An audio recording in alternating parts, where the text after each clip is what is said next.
All right, guys. Well, thank you so much for coming along on this journey of outsourcing quality. We talked about a lot of individual specific topics within the realm of outsourcing quality. And I think it's important that we wrap up this Mm. series understanding what I'm calling the tenets of outsourcing quality. So, what are those real, fine points that are the most important when thinking about whether or not you want to outsource something, whether it's suitable, etc. So I think one of the first things we learned early on in this series is really to understand you as a manufacturing organization, about yourself, about your needs, like what your organization needs, in which capacity. And if you're going to choose to outsource something, be sure to choose the right partner. Hmm. So if it's raw material testing, micro testing, if it's supplier quality audits, if it's remediation, I mean, we didn't even talk about Yeah. remediation and inspection management. Make sure that you choose a partner that reflects well on your company, Mhm. that will work with you, that's transparent, and that, at the end of the day, understands what you need from the outsourcing quality function. So, Yeah. what about you, Yeah. Brian? They are an extension of your organization. And Absolutely. so it's not just choosing the right partner, it's choosing the right partner with a quality agreement in place that governs your ways of working, that identifies responsibilities, focus areas, ultimately who owns what and who you're relying on to take care of on your behalf. I think that's critically important. So, not only with that quality agreement, you have to have great communication, open communication associated with that. Like I said, they are an extension of your organization. That means that they should have a stake in the performance of, or the success of whatever you're developing and or releasing to market. They have to have that understanding, and a means of building that understanding is through a quality agreement. Love that. I love that.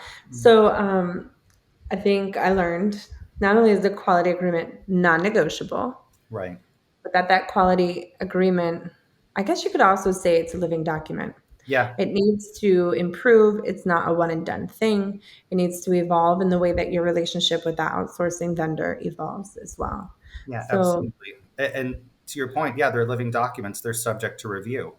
yeah, Again. absolutely. And I think what I've learned the most in my career is you need to have specific guidance in place when things go wrong. Absolutely. It sounds Yeah. simple, and we're not just talking investigations, but when some a catastrophic event, a Yeah. pandemic happens, like Yeah. what we saw in North Carolina. When things go wrong, maybe they had a walkout, a strike, and people can't test your products anymore. So have a bit of redundancy in the way that you communicate that partnership, and make sure that that's outlined in the quality agreement. Yeah. Um, Absolutely.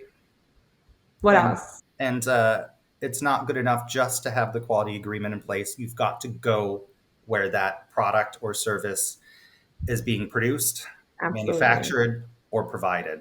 You've got to check in on your suppliers. You've got to check in on your component suppliers as well via your inspection program and oversight.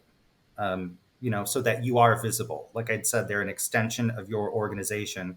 So you have the responsibility to ensure that they're behaving like they say they are. Yeah. And if your entire lab Yeah. is outsourced, then they are subject to FDA inspection. Yep. You should Absolutely. go and do a pre-inspection or a mock Yeah. inspection to make sure that they can represent you in that regulatory inspection. We didn't really Yeah. cover a lot of that, and Yeah. probably can have a whole nother segment on I it. was going to say, and That's it's okay from a lab perspective for you to hire someone with the expertise to be able to go in absolutely, and perform that lab audit, right? So when it yeah, comes to test method validation, qualification of the individuals, use yep. of equipment, assays, you may not have that expertise in house, but there are plenty of individuals that do with whom you can partner a contract. And that partner needs to be your advocate. Absolutely. They need to be savvy and neutral enough to advocate for your needs, but also demanding the best out of that contract lab or that supplier Yeah. or that, vendor, etc. So make sure when you're hiring people that they have that level of nuance to the partnership. It's vital. Absolutely. Great point. Awesome. Okay. And then what else? Another theme of the day. Oh, so understand that when you outsource something, that you don't have to outsource the whole thing. Right.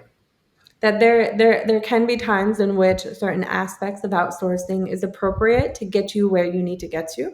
Right. We made the example of the contamination control strategy. You can outsource maybe the facilitation and the development of a Yeah. strategy document, but owning it, it's got to be an inside job. Same Right. with learning and development. You can Yep. outsource content.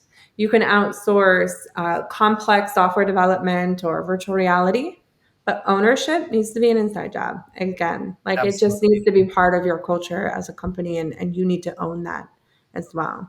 Any last tenets you want to share with our audience?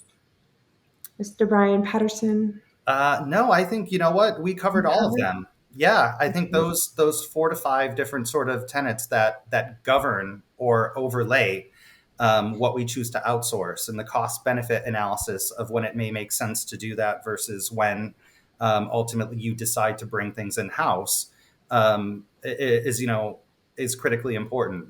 It's a big Yes. world. There's a lot of people that can provide these services for us that are experts in their area. But to your point, that ownership at the end of the day, that product has your name on it, your company's name on it. So you are responsible ultimately for that oversight. I love that. We're going to end there because you are ultimately responsible, not only from a moral and ethical, but from a legal perspective. Yeah. The guidance is very clear that the pharmaceutical company is the last keeper and the ultimate responsible party. So, Yep. thank you so much. This has been fantastic. I love this, Yeah, and it's been a I hope to pleasure. do it again. Yeah, and we'll have to bring some other members of our micro and sterility assurance community on with us. We'll have a whole round table or Oh, something in I'd the love future. that. That'd be great. Let's do it. Yeah, that would be wonderful. So, thank you for everyone for watching. We hope that you learned something today about outsourcing quality. And yeah, feel free to give us some feedback if you want other topics for us to address in the future. So, In the Brian comments Patterson in the comments below. Yeah, I love that. Are we a real, we're a real YouTube channel now? below. Hey, I like, love that. subscribe, thumbs up. Oh yeah, subscribe, thumbs up, all of that. I love that. So thank you so much, Brian Patterson. I'm Vanessa Figueroa, and we're signing out. Bye, everyone. Bye.